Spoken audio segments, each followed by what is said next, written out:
We're on the downhill slide towards the end of spring camp. Who are some of the players standing out for BYU and who could still emerge in the final few weeks of spring ball? We also catch up with BYU wide receiver Dom Henry.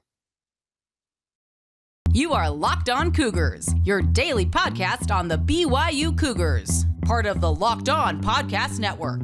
Your team every day.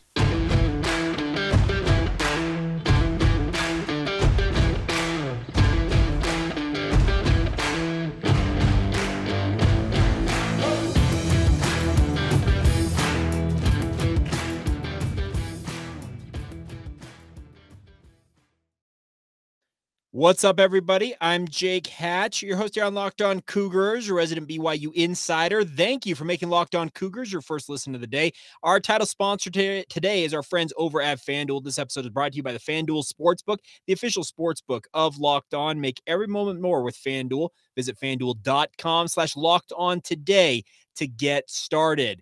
Hope y'all are doing well. Welcome on into your only daily podcast focused on the BYU Cougars. The only goal I have here on this podcast is to make you guys the smartest BYU fans in the room. So thank you for checking us out. All right. Obviously, spring ball continues to roll on for BYU. We are getting ready for their spring scrimmage showcase, whatever they're going to call it, on Friday afternoon out there at Lavelle Edwards Stadium. I'm going to tell you guys right now, the forecast does not look promising. So I would anticipate, just based on right now, this is Wednesday. It could change in 2 days' time. But based on what I understand about the forecast, etc., I would anticipate a tempered or a watered down, whatever you want to term it, spring scrimmage. But that does not mean that work is not being done in practice for BYU. In fact, everything that I hear in the conversations I'm having around BYU spring ball and with my own observations with my own eyeballs, I am absolutely floored by the change in energy and the overall just feeling around the BYU football program. And what I mean by that is there's just a feeling of urgency around this program right now. They know what is coming up. They know that the Big 12 is nearly here. They know that in just a few months' time, BYU will officially be a Power 5 program. They've been essentially acting as such for the better part of a year, if not longer than that, during their independent era as a football program. Ever since that announcement came, that announced they were going to be joining the Big 12 conference, they have been acting and trying to gear up to be as good of a Big 12 or a Power 5 program as they possibly can be. But I can tell you, just in spring ball, all I am hearing is about just the renewed energy and focus that this program has. And it comes down to essentially one guy, Jay Hill. I don't know if I can sing more praises of what Coach Hill has brought to the BYU football program. He has brought just a renewed energy, a vigor, just a vigor and vim, you know that expression. That they absolutely love this guy. Every coach, every player I have talked to just express how grateful they are to have him in this program. And I guess I can just add on to this by saying, I don't know necessarily that we as a media corps, maybe you out there as fans, etc., I don't think we can fully appreciate how big of a hire that was for BYU.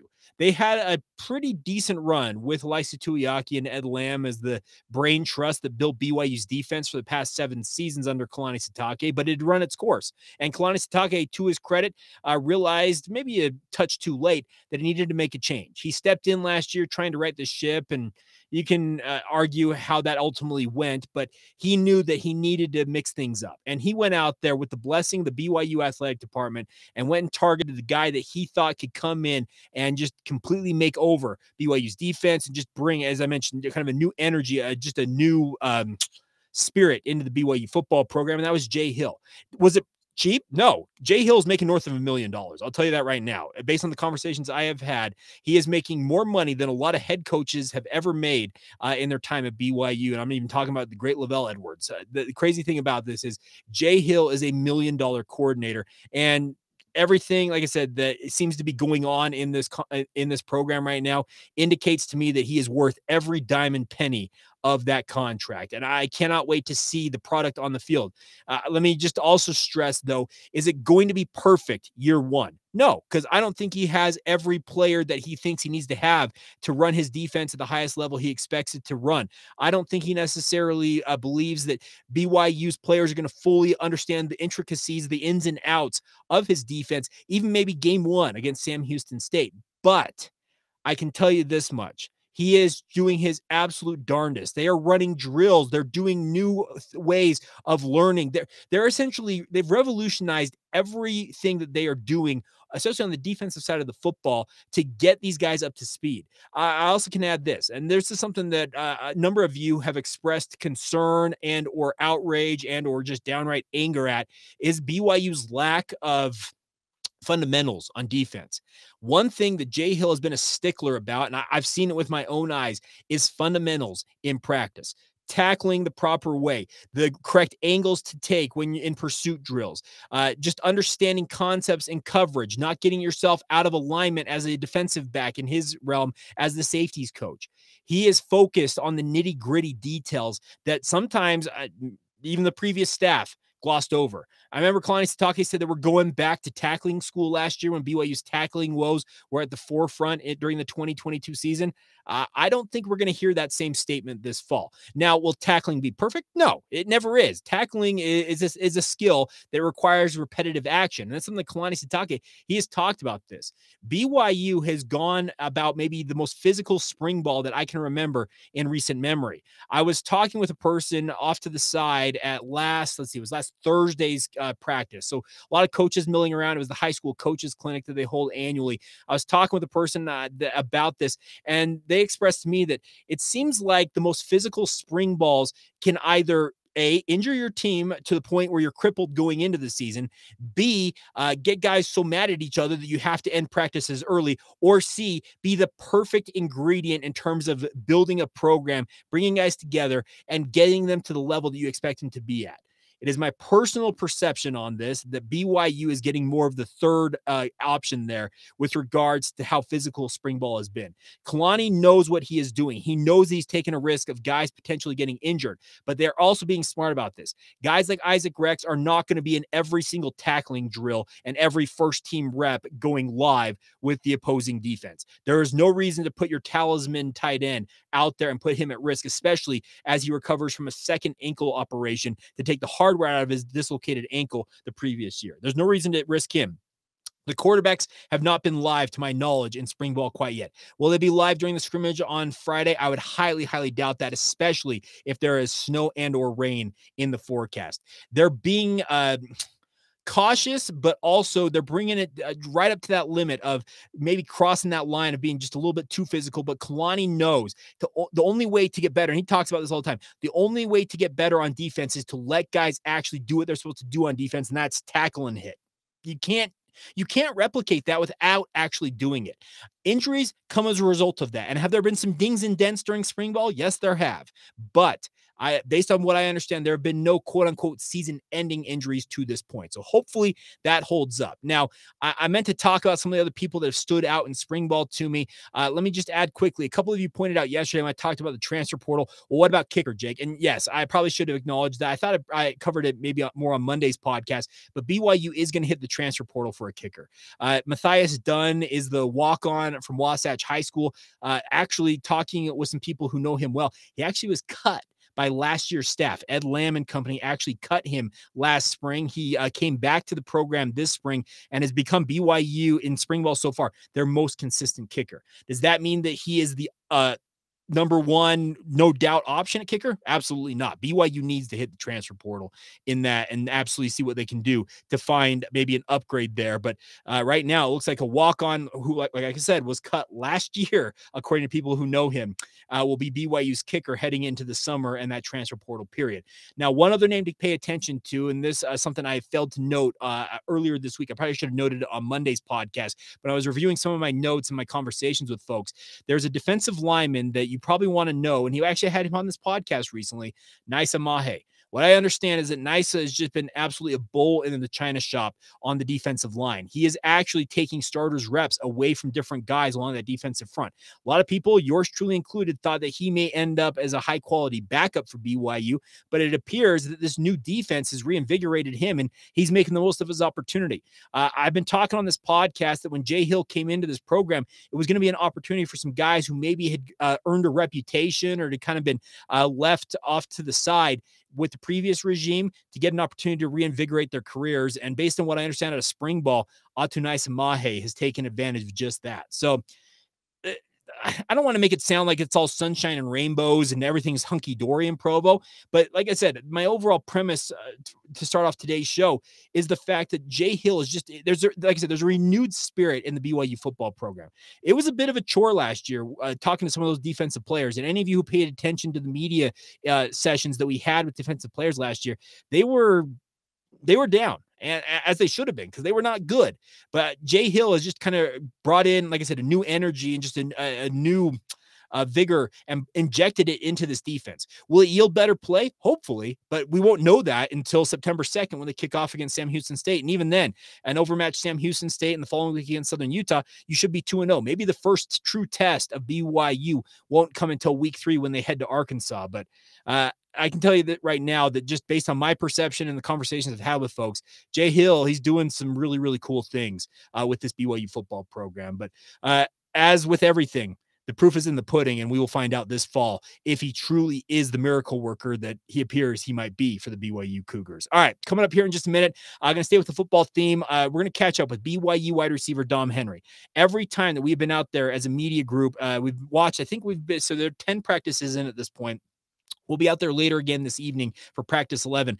If I recall, we've been to at least 4, maybe 5 of those practices. And in every single one of those practices, I can think of Dom Henry making a highlight reel catch, whether it's a big catch across the middle, a touchdown reception, whatever it is. He has made highlight reel catch after highlight reel catch. Well, how's he done it? What has been the secret to his success so far in spring ball? Well, we'll ask him next.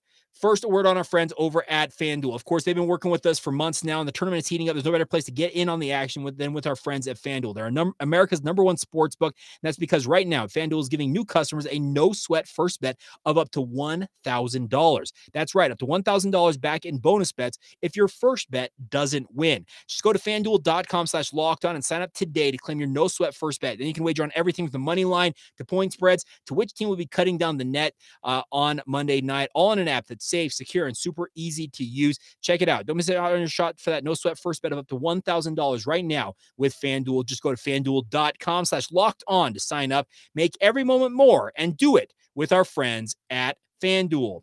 Thank you once again for making Locked On Cougars your first listen of the day. Cannot thank you guys enough for your support of the podcast. Want to encourage you, if you've not done so already, check out Locked On College Basketball. Get caught up on all the college basketball news you guys can handle. UVU falling in the NIT last night against UAB. Mark Madsen might be on the move, my friends. But if you want to get caught up on everything college hoops, check out Locked On College Basketball, available on YouTube or wherever you get your podcast. All right, time now to let you guys hear an exclusive one-on-one conversation I had with BYU wide receiver Dom Henry. Now, this is a young man. Let me just preface this right off the top.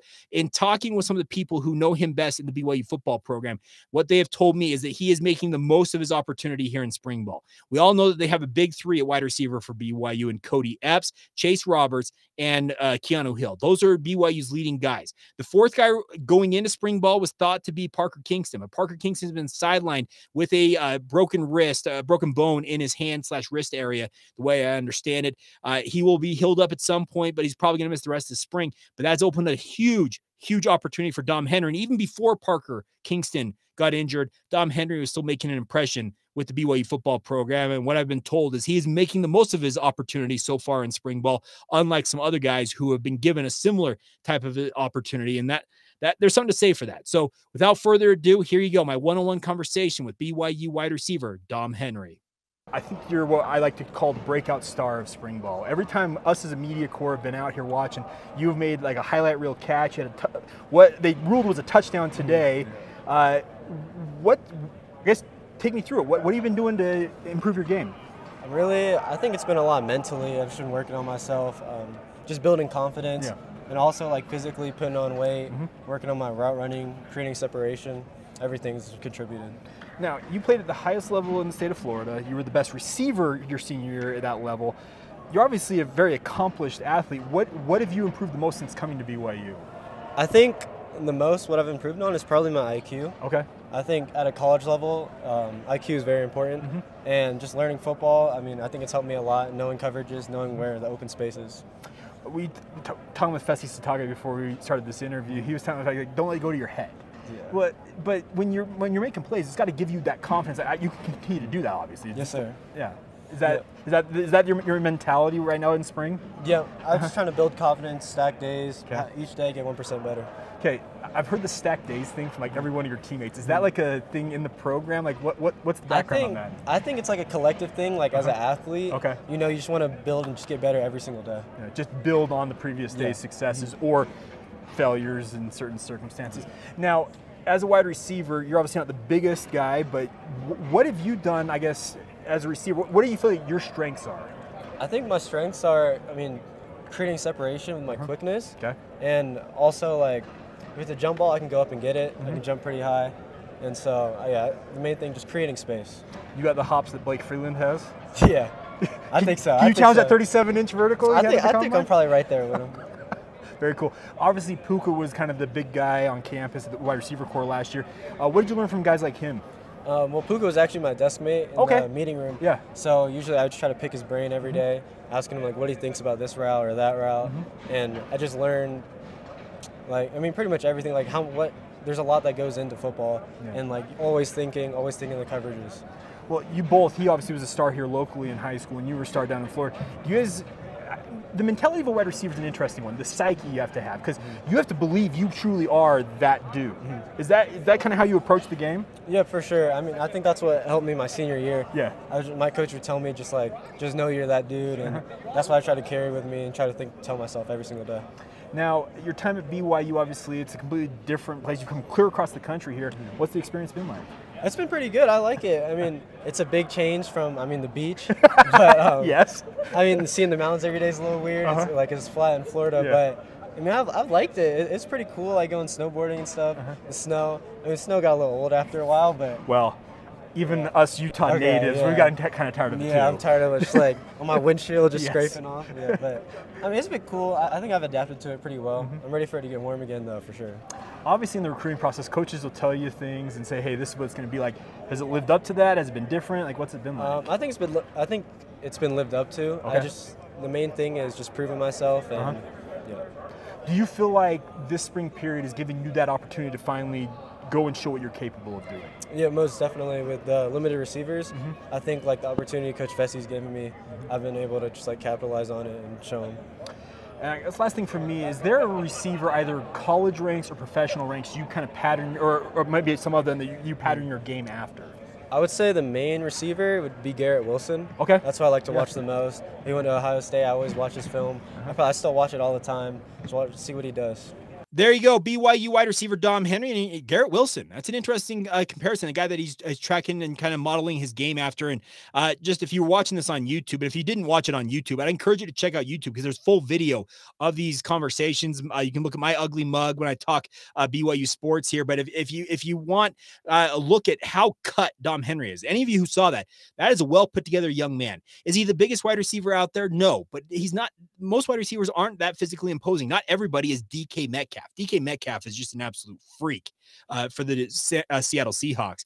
But a guy like Dom Henry, I'm excited to see what he can do. And I truly think that everything coming out of spring ball, if it translates over to training camp and he continues to do what he's been doing in spring ball so far, expect him to continue to make a name for himself. And I would think he's probably planning to be part of the rotation this fall. All right, coming up here in just a minute, we'll round out today's show with some news and notes on BYU baseball, softball, also BYU basketball. Former member of their basketball program is headed to Houston in the Final Four, but participating in something that you may not have heard of. We'll talk about that, and we'll also finish up the regular season of the 2014 season and our look back at all 155 BYU football games as we continue on throughout the offseason with that countdown. We'll get to all of that in just a couple of moments. First, a word on our friends over at Utah Community Credit Union. UCCU has opened a new branch in Vineyard, and to celebrate, UCCU is giving away a 2023 Kawasaki Teryx for UTV. The new branch offers all the benefits of a UCCU branch: multiple drive-up lanes, a 24-hour ATM, and UCCU's new interactive teller machines, or ITM for short, which provide all the benefits of meeting with a real UCCU professional either in the branch or right from your vehicle. It's a virtual connection to a remote teller with a highly personalized audio and video connection. It's a really cool feature, my friends. So celebrate with UCCU and enter to win that 2023 Kawasaki Teryx 4 UTV. The winner will be announced in April, but the entry deadline is March 31st. So just a couple of days, my friends, for you to get in on that and enter to win that 2023 Kawasaki Teryx 4 UTV. Stop by UCCU's branch in Vineyard or enter at uccu.com. Hurry. You don't have to be a member. The best part is, by the way, you don't have to be a member of UCCU to enter, and there is no purchase necessary. That's UCCU. Love where you bank. Thank you once again for making Locked On Cougars your first listen of the day. You guys are absolutely phenomenal. If you guys have not done so already, just a request that if you're watching this on YouTube, hit the enable notifications and also follow the show on YouTube, and also do it wherever you listen to podcasts. You listen to the audio format. Make sure you follow us. We're on Apple, Google, Spotify, Stitcher, every other podcast provider out there. And if you have not done so already, also a quick request to leave us a 5-star rating and review on Apple Podcasts, and also some thoughts, if you don't mind. We'll those 5-star ratings, and obviously any content you want to provide, any feedback you want to provide, all of it is welcome. One final housekeeping note, I guess I should say, it is a Mailbag Thursday tomorrow on the show. If you've got questions about BYU football, basketball, what I'm seeing at practice, any of that, bring it, send them into us on social media, Facebook, Instagram, or Twitter. You can search out Locked On Cougars, send them in that way. Email the show, lockedonbyu@gmail.com is the email address, or drop me a note on my personal Twitter feed at Jacob C. Hatch. It's my full name, and thank you in advance for doing so. All right, before we go on today's show, some notes. BYU former guard Rudi Williams will be participating in the State Farm College Team Skills and 3x3 U Championships will be taking place in downtown Houston on March 29th, which is tomorrow night. The event will air on ESPN2 tomorrow night at 9 p.m. He played in all 34 games this past season for BYU as a graduate transfer into the program. This is a really cool opportunity for him to make a name for himself in a 3x3 circuit type deal. The funny thing about this is Jimmer Fredette, former BYU superstar, we all know that, he has aspirations of making the Paris Olympics next year by playing 3-on-3 basketball. So this might be an introduction for Rudi Williams and his future pro prospects. Maybe 3-on-3 is in his future, and you can tune in and find out if you want to check that out. This tomorrow night once again. Other notes from results early this week: BYU softball won a 14-11 slugfest over Utah Tech on Monday at Carl Brooks Field. So congratulations to BYU softball, continuing to get it done. They're headed out east to LSU to face off against the Tigers, Louisiana Tech, and NC State in LSU's Purple and Gold Challenge. That starts on Friday and goes through Saturday in Baton Rouge. So check that out. Should be links to live streams of that. And also BYU baseball. Tough loss last night. BYU was up 8-4, if I recall correctly, going into the bottom of the 9th inning, but UVU rallies for 5 straight runs in the bottom of the 9th and walks it off to beat BYU for their first home win over the Cougars since 2012. It had been over a decade since BYU had last lost in Orem.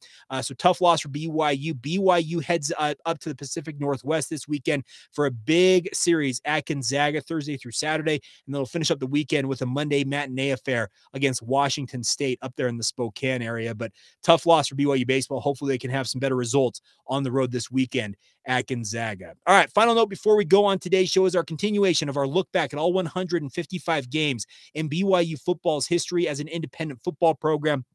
We have been plodding through the 2014 season, and BYU went into their regular season finale in 2014, 7-4. They had accepted an invite to play in the Miami Beach Bowl. We'll talk about that one on tomorrow's show. What a wild game that was.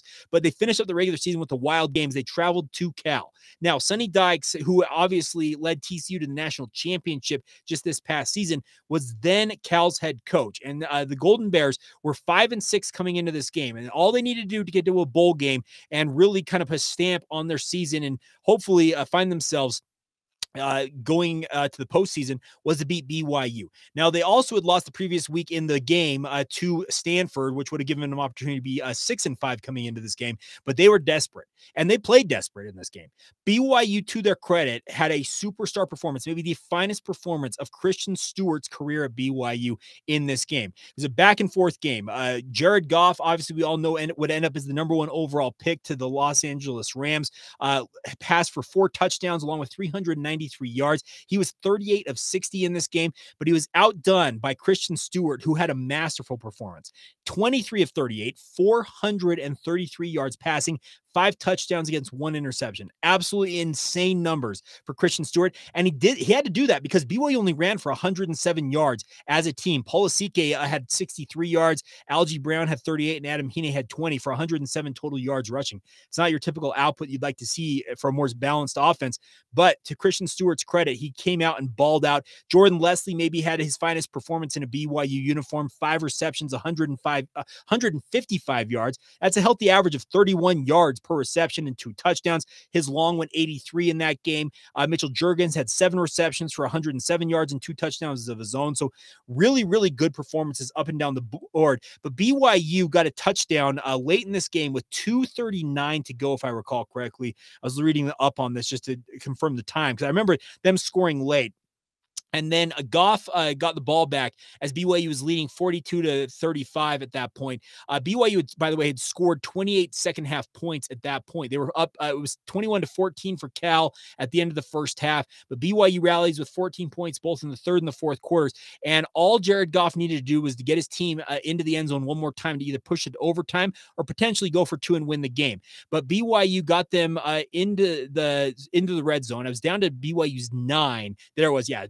Down to BYU's 9, an offensive line false start penalty pushed BYU back to the 14, and then Goff threw 4 consecutive incomplete passes, if any of you recall this game. I remember this happening. Kenny Lawler was the target on all 4 of those passes. The last one went over his head with 10 seconds to go, and BYU was off and celebrating. And what an incredible season BYU's arc was in 2014, if you recall it.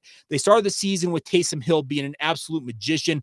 He was a Heisman Trophy candidate in most people's eyes. He breaks his leg, and BYU goes into a tailspin. They lost 4 straight games. After winning 4 straight, they lose 4 straight games in the month of October, bounce back with a 4-win November, get themselves to 8-4, and then they found out they would be playing Memphis in the Miami Beach Bowl. And as some of these bowl games can be a little bit forgotten over time, well, that one will never be forgotten. We'll talk about what happened with Miami Beach Bowl or the Beach Brawl on tomorrow's edition of the podcast. All right, coming up on tomorrow's show, a recap of what I take away from BYU spring ball. I'll be out there at practice once again. We'll bring any notes we can find from you guys, maybe some more interviews, that type of stuff. And of course, like I said, we'll talk about the Miami Beach Bowl as well. Crazy, crazy times. But looking forward to being with you guys again tomorrow. Thank you for making us your first listen of the day. Check out Locked On Big 12 now. Make sure you get caught up on all the Big 12 news that you can handle. That's available on YouTube or wherever you get your podcast. Make that your second listen. Until tomorrow, my friends, have a great rest of your day. This has been the Locked On Cougars podcast. See ya.